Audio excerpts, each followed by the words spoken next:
Mais comment connaître des vérités abstraites? Nous avons déjà évoqué le débat entre empiristes et inéistes, voire la perception, théorie et expérience. Spinoza ajoute une autre source de vérité. Dans Éthique, 1677, il distingue 3 genres de connaissances, par ordre croissant de certitude: les sens, la raison et l'intuition. Piaget, dans l'Épistémologie génétique, en 1970, pense que les idées abstraites ne sont ni innées ni acquises, par les sensations issues de l'expérience. Elles viennent des structures motrices que notre esprit développe et ajuste progressivement en interagissant avec la réalité. Dans De l'interprétation, 4e siècle avant Jésus-Christ, Aristote appelle apophantiques les énoncés susceptibles d'être vrais ou faux. Certains énoncés ne sont pas apophantiques. Un ordre comme fait ceci n'est ni vrai ni faux. Austin, dans Qu'en dire c'est faire, en 1962, remarque que certains énoncés ont valeur d'acte. Il les appelle performatifs. C'est le cas quand on dit pari tenu ou oui à son mariage. En eux-mêmes, ce ne sont pas tant des affirmations vraies ou fausses que des actions. Lien à d'autres notions, bonheur, philosophie, langage, culture, théorie et expérience, démonstration. Partie 4. La politique et la morale. La société. La société peut se définir comme un ensemble d'individus qui entretient des relations selon des règles communes, écrites ou non, conscientes ou non, sur un territoire donné ou non. Cette définition appelle de nombreuses questions. La prétention à détenir un territoire est-elle justifiée? Les conflits entre les hommes sont-ils nécessaires? D'où viennent les règles qui tempèrent leurs relations? Quelle méthode suivre pour connaître la société? À l'époque de la conquête de l'Ouest américain, Locke pense que le fait de travailler une terre ou un objet justifie son appropriation. Traité du gouvernement civil en 1690. La propriété privée est à ses yeux un droit naturel que l'État doit défendre. Pour Rousseau, dans Discours sur l'origine et les fondements de l'inégalité parmi les hommes en 1755, le passage de la possession naturelle à la propriété juridique fonde la société organisée. Mais Rousseau y voit un grand malheur pour l'homme. Marx, dans Manuscrit de 1844, ajoute « Abolir la propriété privée rendrait l'homme à son essence propre, c'est-à-dire purement sociale. » Les conflits sociaux tiennent aux inégalités de propriété. Marx et Engels, dans Manifeste du Parti communiste, voient dans la société une lutte des classes, conditionnée par les rapports de production économique. Selon Plaute, dans l'Asinaria vers 212 avant Jésus-Christ, l'homme est un loup pour l'homme. Freud, dans Malaise dans la culture en 1929, confirme « L'agressivité naturelle de l'homme tend à dissoudre la civilisation, que soutient la pulsion de vie. Il en découle le problème d'une insociable sociabilité. » D'après Kant, dans Idées d'une histoire universelle au point de vue cosmopolite en 1784. Dans cet ouvrage, il propose une solution. C'est justement par l'antagonisme de ces dispositions naturelles en société que l'homme s'élève à la culture. Smith, dans Recherche sur la nature et les causes de la richesse des nations, en 1776, relève un mécanisme très proche. C'est paradoxalement par la recherche égoïste de son propre gain que chaque individu contribue à des buts utiles pour la société, comme guidé par une main invisible. Pour Loom, dans Traité de la nature humaine en 1739, les conventions sociales sont le produit de l'intérêt et de l'habitude. Alain, dans Les Arts et les Dieux, en 1958, pense que la société se fonde sur la solidarité avec le groupe. Il critique l'idée de contrat social défendue par les philosophes contractualistes, voire le droit et la loi. La sociologie étudie les phénomènes sociaux. Elle fut fondée notamment par Durkheim et Weber, mais avec des méthodes opposées. Le premier pense, dans les formes élémentaires de la vie religieuse en 1912, que nos catégories mentales sont d'origine sociale. Plus généralement, les règles de la méthode sociologique, en 1895, l'individu est mécaniquement contraint d'agir sous la pression des faits sociaux. Il est l'héritier de Comte. Dans son système de politique positive en 1854, ce dernier affirme que la société n'est pas une simple addition d'individus, mais une totalité. Au contraire, Aristote, dans Politique, 4e siècle avant Jésus-Christ, défend l'antériorité de l'individu sur la société. Weber, dans Économie et société en 1921, affirme qu'il faut partir de la compréhension des motivations rationnelles d'un individu dans une situation donnée. Ses actes s'agrègent ensuite avec ceux des autres acteurs, ce qui engendre, causalement, le fait social. Lien à d'autres notions, voire l'interprétation sur les méthodes en sociologie, liberté et culture. Les échanges. L'échange désigne le fait de donner quelque chose en contrepartie d'un don jugé équivalent. On peut échanger des biens matériels, mais aussi des idées, dans la communication. Parmi les débats philosophiques sur ce sujet, quelques questions peuvent être retenues. La première, les échanges sont-ils nécessaires? Sont-ils bons ou mauvais? Sont-ils facteurs de guerre ou de paix? Et qu'en est-il si nous échangeons des idées? Pour Platon dans la République, IVe siècle avant Jésus-Christ, l'exigence rationnelle de satisfaire les besoins des hommes est à l'origine de la cité et de la répartition des tâches. Spinoza confirme dans Traité théologico-politique en 1670 « Les hommes se procurent ce dont ils ont besoin par un mutuel secours. Ainsi, à l'origine des échanges, on trouve l'intérêt et la réciprocité des intérêts. » D'après Smith dans Recherche sur la nature et les causes de la richesse des nations, en 1776. Mauss, dans Essai sur le don, en 1923, pointe l'importance du fait qu'un don appelle un contre-don. C'est ici une véritable structure invisible qui traverse et lie toute société. Lorsqu'on reçoit un don, on se sent tenu de rendre l'appareil. Jésus, dans le Nouveau Testament, et Mahomet, dans le Coran, semblent contredire ce mécanisme. Ils en appellent à donner sans retour aux pauvres. Toutefois, ils promettent une récompense à venir bien supérieure par Dieu lui-même, après la mort. Enfin, Aristote remarque dans Politique, IVe siècle avant Jésus-Christ, que la monnaie est nécessaire aux échanges. Des problèmes surgissent alors. Aristote fustige en effet la crématistique ou recherche de l'enrichissement pour lui-même. Le pire exemple en est à ses yeux le prêt d'argent à intérêt. Pour Rousseau, dans Discours sur l'origine et les fondements de l'inégalité parmi les hommes, en 1755, les échanges sont source d'inégalité. Marx développe cette idée dans l'analyse scrupuleuse du fonctionnement de l'économie. Dans Manuscrit de 1844, il montre qu'à travers les échanges, l'argent transforme les hommes. Dans Travail salarié et capital en 1848, il relève la source d'un problème. Le prix du travail est considéré comme une marchandise. Dès lors, lorsqu'un homme ne dispose que de sa force de travail et que sa paie assure seulement sa survie, apparaît une injuste exploitation des hommes, réduits à l'état de bêtes. L'opposition entre Smith et Marx est claire. Pour le premier, l'homme est égoïste, d'où découle la société grâce aux échanges. C'est l'origine du libéralisme économique. L'État ne doit guère intervenir dans l'économie, voire l'État. Pour le second, les hommes sont naturellement sociaux, mais les échanges les opposent.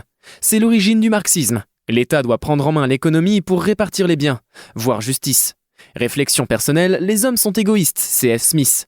Et les échanges les opposent, C.F. Marx. Résolution kantienne de l'antinomie. Un autre problème survient. Pour Montesquieu, dans De l'esprit des lois en 1748, le commerce favorise naturellement la paix.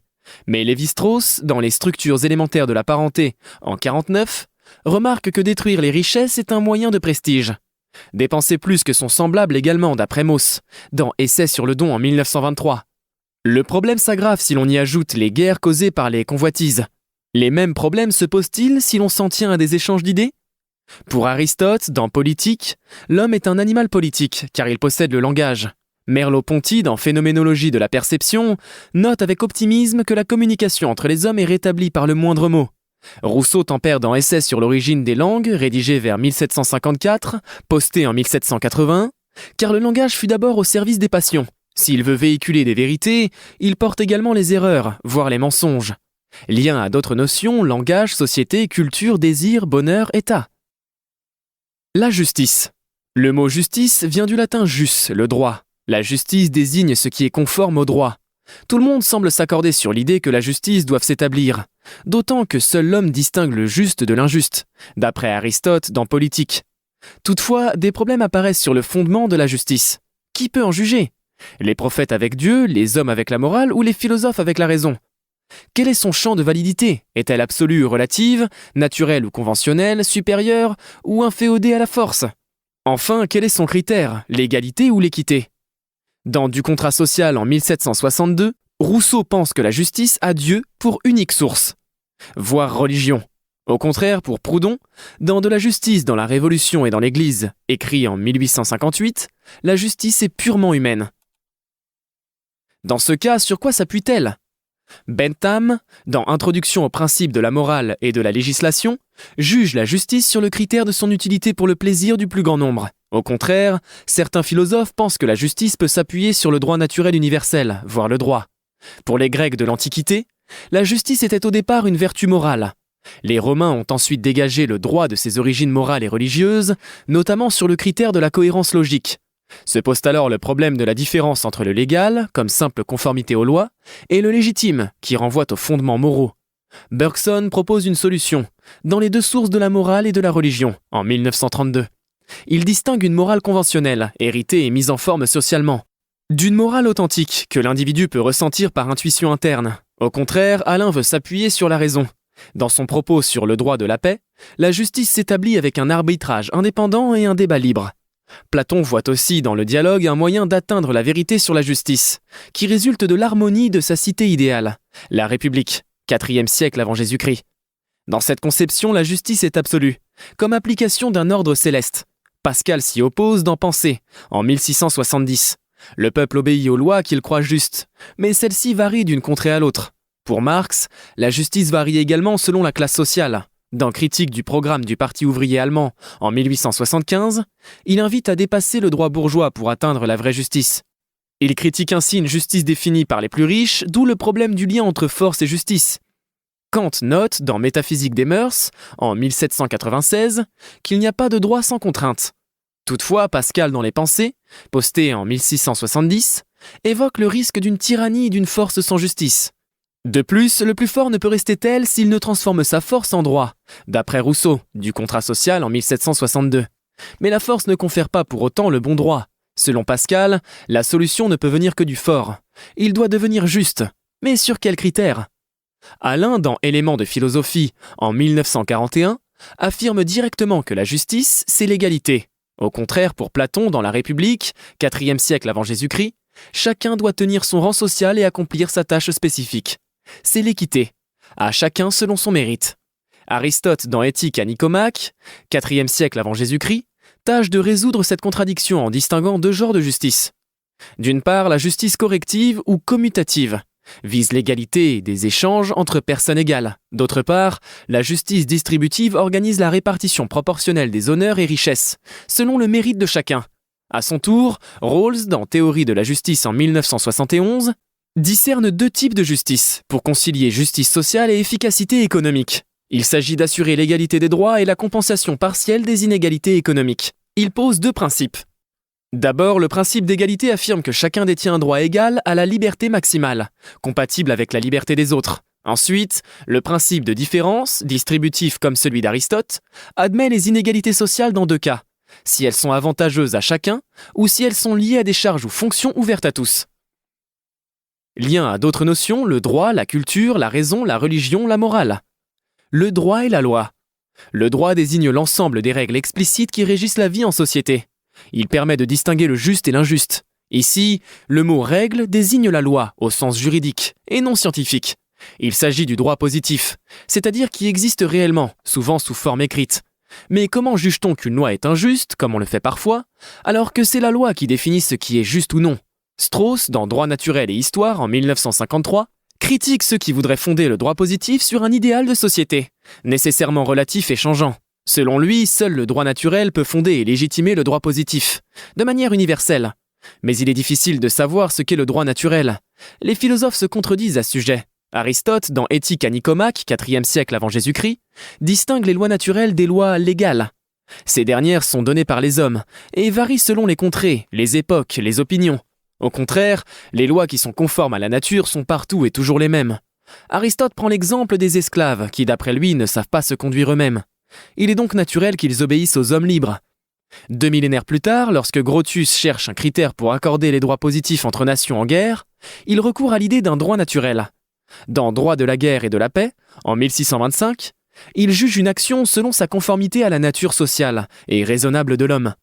Il suppose alors que nous sortons des guerres qui relèvent d'un état de nature par un accord tacite ou contrat. Cette théorie sera reprise par des philosophes dits contractualistes. Ceux-ci conçoivent différemment le droit naturel selon les caractéristiques qu'ils attribuent à cet état de nature. Dans Léviathan, en 1651, Hobbes affirme qu'à l'état de nature, l'homme se trouve dans un état perpétuel de guerre larvée, puisqu'il est agressif par nature.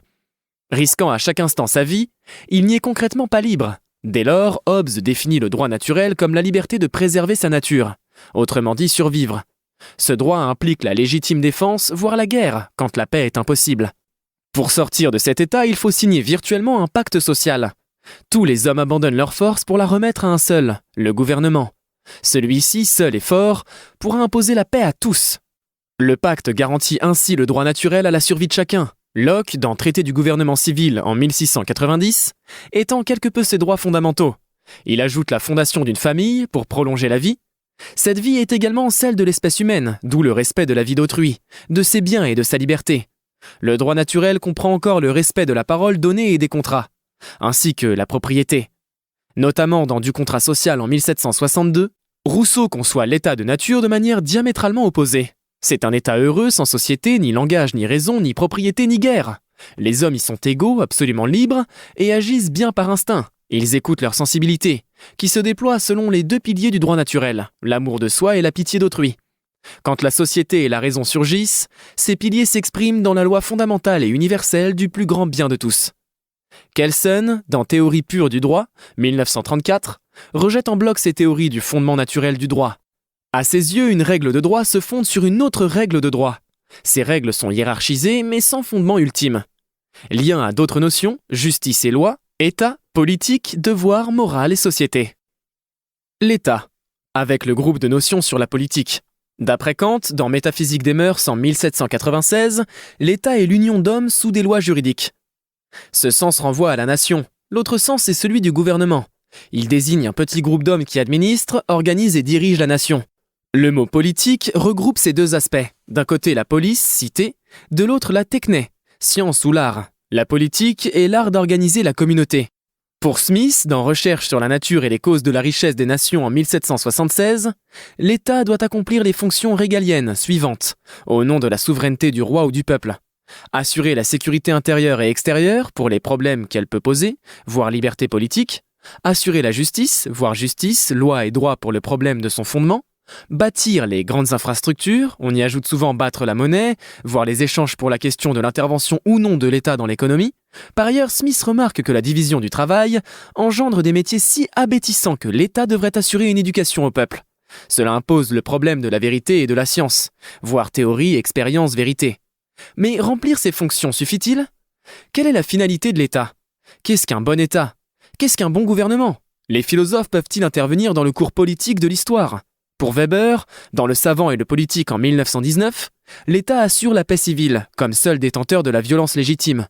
Au contraire, Spinoza, dans Traité théologico-politique, soutient que la finalité de l'État est la liberté de penser. Seule la liberté d'action est engagée sous les lois.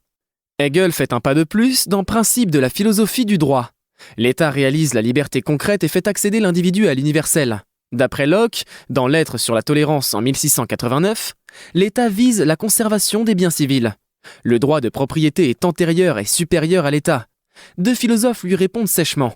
Proudhon, dans Qu'est-ce que la propriété, affirme que la propriété est en elle-même du vol. Et selon Marx, dans La question juive, en 1844, le droit de propriété est celui de l'égoïste. À ses yeux, l'économie doit être mise au service du bonheur par l'État, qui répartit les biens. Aristote, dans Éthique à Nicomaque, 4e siècle avant Jésus-Christ, confère aussi comme but à la politique le souverain bien. Avec des finalités aussi diverses, il est difficile de juger ce que doit être un bon gouvernement. Certains philosophes jugent l'État mauvais en soi. Bakounine estime que l'État apporte la guerre sur son sol et en dehors. Dans La science et la question vitale de la Révolution en 1870, l'État fait de l'homme un esclave, comme la religion. Nietzsche, dans Ainsi parlait Zarathustra, de 1883 à 1885, y voit le plus froid des monstres froids, qui ment au peuple en lui faisant croire qu'il le représente. Augustin, dans La Cité de Dieu, 426, voit dans l'État une troupe de brigands qui conquièrent l'impunité. D'autres philosophes sont moins critiques et proposent quelques conditions d'un bon État. Pour Aristote, dans Politique, 4e siècle avant Jésus-Christ, un État se définit par sa forme, qui peut être de 3 genres, avec un seul homme, un groupe d'hommes ou le peuple. Or, chacun de ces gouvernements peut être bon ou mauvais, selon qu'ils suivent les lois naturelles ou favorisent les intérêts des gouvernants.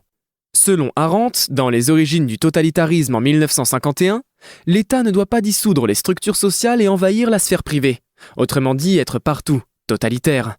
Dans ces conditions, que doivent être de bons gouvernants ?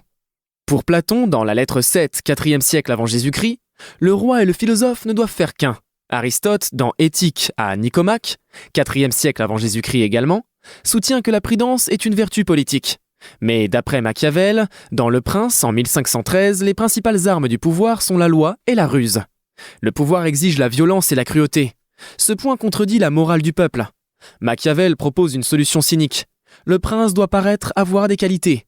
C'est pourquoi il doit mentir. Foucault, dans Histoire de la sexualité en 1976, note que le pouvoir vient d'un réseau. Les philosophes peuvent-ils influencer le cours de l'histoire politique ? L'opinion commune peut imaginer que les idées abstraites des philosophes se servent guère de l'action concrète.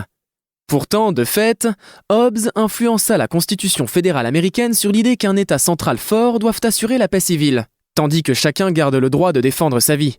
Locke et Smith influencèrent la conception anglo-saxonne d'un État qui doit garantir la liberté économique. Les idées de Rousseau sur l'égalité des droits, la liberté qui respecte celle d'autrui et l'aspiration à un bonheur originel fondé sur la bonté naturelle, fraternité, trouvèrent un écho dans la Révolution et les constitutions françaises. Les idées de Marx sur le contrôle de l'économie par l'État inspirèrent directement toutes les révolutions communistes du XXe siècle. De fait, depuis un siècle et demi, les conquêtes progressives des droits des travailleurs lui sont également redevables. Ces idées concernent les constitutions d'État. Qu'en est-il des relations entre États ? Selon Kant, dans Idée d'une histoire universelle au point de vue cosmopolite en 1784, l'histoire universelle suit un plan de la nature qui vise une parfaite union civile. Cette considération permet de ne pas voir dans l'histoire un simple agrégat d'actions humaines, sans plan.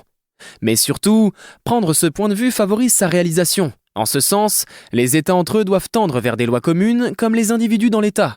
Kant imagine alors une fédération d'États libres. Comment ne pas y voir les prémices de la Société des Nations, le SDN, puis de l'Organisation des Nations Unies, l'ONU ? Lien à d'autres notions, histoire, justice, droit, société, liberté, politique, bonheur, morale, échange, vérité, théorie et expérience. La liberté politique. Le mot liberté, en philosophie, recouvre deux sens distincts. Le premier renvoie à la volonté intérieure par-delà toute détermination causale, voire la liberté comme libre arbitre. Le second sens renvoie à l'action, extérieure de l'individu, dans la société, par-delà les contraintes politiques qui pourraient l'entraver. Cette seconde liberté traitée ici pose un problème. Rousseau, dans Lettres écrites de la montagne, 1764, dénonce la fausse liberté, ou indépendance. Chacun entrave autrui à vouloir agir absolument comme il veut. Dans Du contrat social en 1762, il propose cette solution. Quand chacun respecte la liberté d'autrui en se limitant soi-même, tout le monde y gagne une vraie liberté. Hobbes, dans Le Citoyen ou les fondements de la politique en 1642, évoque le même mécanisme sur le plan physique. La sortie de l'état de guerre grâce au pacte social signe une vraie liberté, celle de pouvoir agir sans risquer sa vie. Toutefois, un problème peut survenir quand le gouvernement abuse des droits que lui cède le peuple. D'après Arendt, dans le système totalitaire de 1951, le totalitarisme ne se soumet pas aux lois de l'homme, mais de l'histoire, communisme, ou de la nature, nazisme. Il veut modeler l'humanité dans sa totalité. Face à la tyrannie, Platon note d'emblée dans Gorgias, 4e siècle avant Jésus-Christ, que le tyran apparemment libre ne l'est pas. Il ne fait pas ce qu'il veut car il est asservi à ses désirs. Les philosophes proposent des solutions contre la tyrannie. Pour la Boétie, dans De la servitude volontaire en 1548, la force des tyrans repose sur la soumission et la faiblesse de ses sujets. C'est donc aux hommes de reconquérir leur liberté. Ensemble, ils sont toujours plus forts que les gouvernants. Montesquieu, dans De l'esprit des lois en 1748, conseille de distinguer les pouvoirs. La distribution des pouvoirs garantit l'état libre. Une fois ces conditions établies, qu'est-ce que la véritable liberté politique ? Selon Aristote, dans Éthique à Nicomaque, 4e siècle avant Jésus-Christ, une action est libre quand elle trouve son principe non à l'extérieur, mais dans l'agent, qui doit aussi en avoir connaissance. Ainsi, d'après Kant dans Critique de la raison pratique en 1788, la liberté consiste dans une loi donnée à soi-même, qu'on décide de suivre. Un problème surgit si nous ne sommes pas l'auteur de la loi politique. Rousseau pense résoudre ce problème dans Du contrat social, en 1762. Le contrat social aliène les droits naturels au profit d'une liberté et égalité sous le règne de la loi, dont chacun est l'auteur. Obéir à la loi qu'on s'est prescrite est liberté. On peut le dire dans l'autre sens. Avec Montesquieu, dans De l'esprit des lois, la liberté consiste à faire ce que la loi permet. Pour unir la conquête de la liberté contre les tyrans, prônée par la Boétie, et la connaissance du principe de son action libre, requise par Aristote, nous pouvons conclure avec Hegel, dans La raison dans l'histoire, l'esprit est libre quand il prend conscience qu'il est libre. La liberté est action contre les contraintes. Lien à d'autres notions, État, droit, justice, loi et société. La liberté, comme libre arbitre. Le déterminisme, ou principe de causalité, affirme qu'il n'y a pas d'événement sans cause, et que, dans des conditions égales, les mêmes causes produisent les mêmes effets. Le principe du libre arbitre affirme que la volonté peut décider, sans cause extérieure, d'un acte ou d'une pensée. Cette décision n'est pas elle-même l'effet d'une cause. Le fatalisme affirme que les événements sont déterminés à l'avance par une force supérieure, de manière irrévocable. Notre destin est écrit, quelles que soient les décisions et les causes en jeu. Le déterminisme, le libre arbitre et le fatalisme entretiennent des relations problématiques. Leibniz, dans Essai de Théodicée, 1710, distingue 3 genres de fatalisme, stoïcien, mahométan et chrétien. Le premier a été développé notamment par Chrysippe, dans son traité du destin, 3e siècle avant Jésus-Christ. Les événements se déroulent selon le destin. Cette conception ne s'oppose pas au déterminisme, car le destin exprime l'ordre rationnel de l'univers. La liberté, bien entendu, consiste à comprendre cet ordre et à s'y soumettre. Le fatalisme musulman, exprimé dans le Coran, 3e sourate, consiste à encourager au combat sans craindre la mort. En effet, le jour de la mort est décidé à l'avance par Dieu, qu'on reste chez soi ou qu'on aille au combat. La formule « Inch'Allah », si Dieu le veut, résume cette conception. Ce fatalisme ignore le déterminisme et laisse intacte la liberté de choix, mais pas ses effets. Le fatalisme chrétien développé par Leibniz tâche de concilier déterminisme et libre arbitre. Notre décision entraîne des effets qui aboutissent à un événement que Dieu connaît déjà. Si un événement est écrit, ses causes le sont aussi. Or, Dieu a calculé à l'avance que ce monde-ci est le meilleur possible. Nous ne pouvons alors agir librement, sans contredire les lois causales de Dieu et confiant dans l'avenir. Diderot, dans Jacques le Fataliste, 1796, critique tout fatalisme avec un argument simple.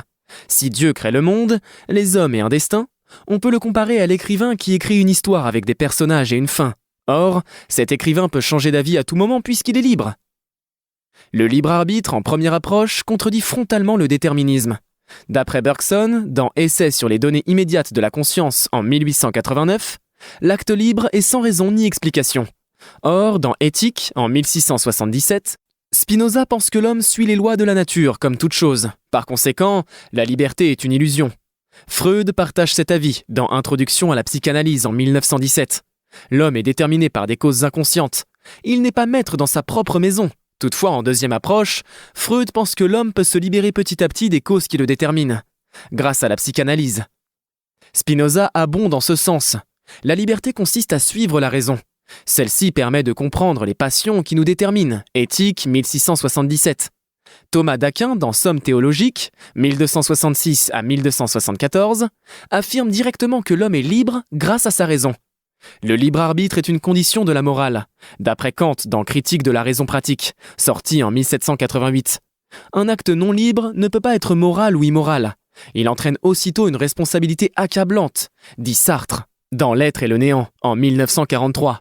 D'où son lien à l'angoisse. Nietzsche, dans Le crépuscule des idoles, en 1888, reprend ce lien pour l'inverser, lui qui nie l'existence du libre arbitre. Celui-ci est une invention pour que les gens se sentent coupables. Mais ces conceptions en conflit s'appuient sur le présupposé commun qu'il existe un déterminisme. Pourtant, Bachelard, dans Le nouvel esprit scientifique en 1934, évoque la physique des particules, qui contredit le déterminisme. S'il existe une indétermination objective du monde, la question même du déterminisme s'évanouit. Lien à d'autres notions, voire devoir, liberté politique, conscience, inconscient, matière et esprit, raison. Le devoir et la morale.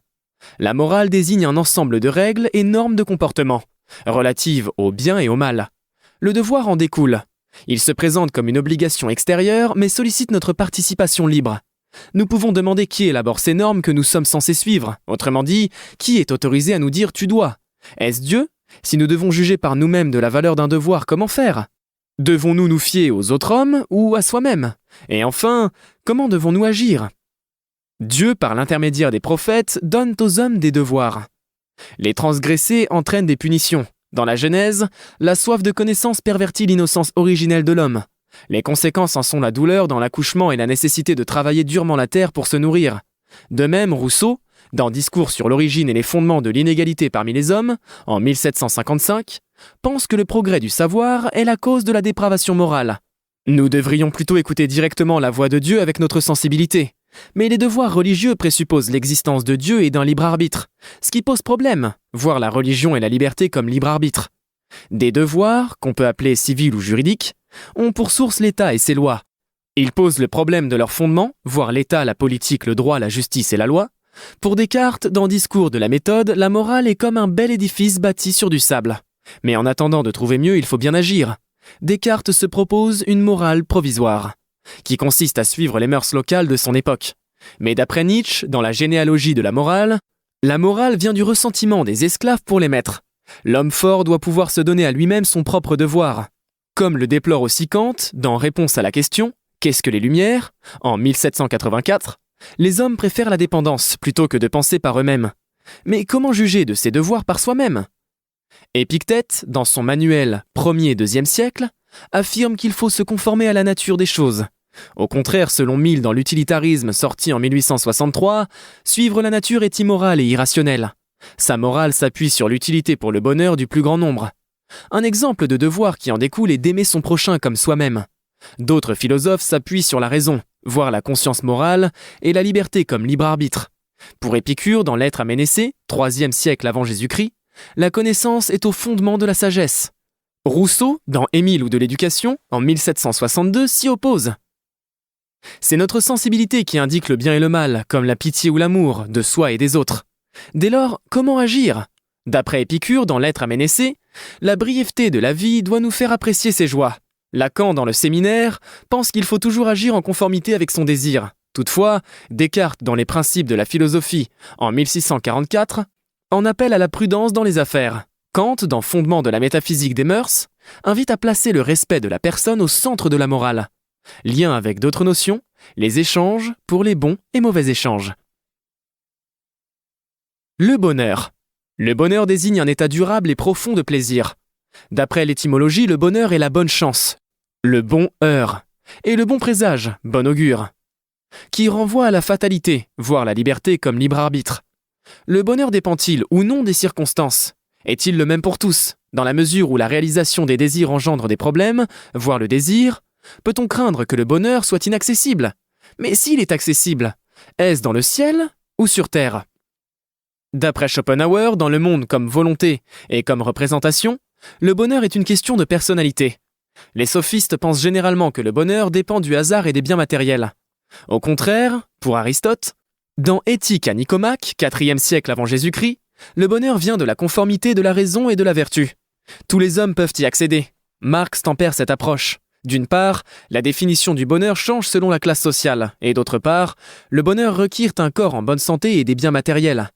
Selon Marc Aurèle, dans Penser pour moi-même, le bonheur est individuel, car il faut se retirer en soi-même pour y accéder. À l'opposé, Mill dans l'utilitarisme pense que le bonheur ne doit pas être individuel, mais collectif. Mais de nombreux philosophes pensent le bonheur inaccessible. Leibniz, dans Nouveaux essais sur l'entendement humain, affirme que l'esprit est par définition inquiétude, déséquilibre permanent. Sartre, dans L'être et le néant, confirme « La réalité humaine est manque. Elle ne coïncide pas avec elle-même. Selon Schopenhauer, dans Le Monde, comme volonté et comme représentation, le bonheur est sans positivité. Il n'est qu'absence de douleur, dont on ne se rend pas compte sur le moment. On prend seulement conscience de la souffrance et de l'ennui, entre lesquels nos vies oscillent, comme un pendule. Au contraire, certains philosophes pensent que le bonheur est accessible après la vie. Pour Pascal, dans Pensée, 1670, notre vie est dénuée de sens et nous sommes incapables de nous reposer. Pour oublier notre malheur, nous courons en vain de divertissement en divertissement. Les jeux, les conversations, la chasse, le travail, ou même la guerre détournent notre attention, mais superficiellement et provisoirement. Seule la religion peut nous apporter un véritable remède. Nous devons parier que le paradis existe. Kant confirme, dans Critique de la raison pratique, en 1788, le bonheur est une simple espérance du paradis. La morale ne cherche pas à nous rendre heureux, mais digne du bonheur.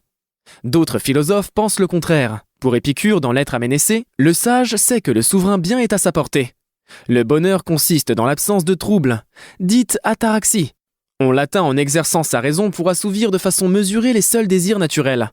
La sensation est en effet l'ultime critère aussi bien du bonheur que du savoir. La raison permet encore d'accéder au bonheur d'une autre manière, dans son aspect durable. Il s'agit de contempler ce qui est hors temps, comme les vérités. Pour Plotin, dans Énéade, 270, la contemplation de Dieu conçue comme état de fusion avec le bien conduit à la joie suprême. Aristote confirme dans Éthique à Nicomaque, 4e siècle avant Jésus-Christ, et résout du même coup la tension de la philosophie entre la théorie et la pratique, voire la philosophie. Le bonheur consiste dans la plus haute vertu, la contemplation. Lien à d'autres notions, la plupart des autres notions sont concernées par le bonheur, puisque la philosophie consiste notamment dans la recherche du bonheur. Citation bonus. Je suis, j'existe. Descartes. Je ne suis pas ce que je suis. Sartre. Je ne suis pas une chose, j'échappe à toute définition. Je suis la source absolue. Je suis celui par qui il se fait qu'il y a un monde. Merleau-Ponty. Ce monde en lui-même n'est pas raisonnable. C'est tout ce qu'on peut en dire. Mais ce qui est absurde, c'est la confrontation de cet irrationnel et de ce désir éperdu de clarté dont l'appel résonne au plus profond de l'homme. Camus. Avons-nous le droit de mettre des enfants au monde? Et si oui, sous quelles conditions? Théophile de Giraud, l'art de guillotiner les procréateurs. Tout est impermanent, le Bouddha. La mort n'est rien, Épicure. Être dans l'amour de soi, non dans l'amour-propre, Rousseau. Désirer ce qu'on a, ce qu'on est en train de faire. Espérer un peu moins, regretter un peu moins, aimer un peu plus. Et quand un non hurle en nous, dire oui au non, l'accepter. Comte Sponville. La nature possède le secret du bonheur, et nul n'a su le lui ravir. George Sand. Life is a spark emerging from nothingness and returning to nothingness.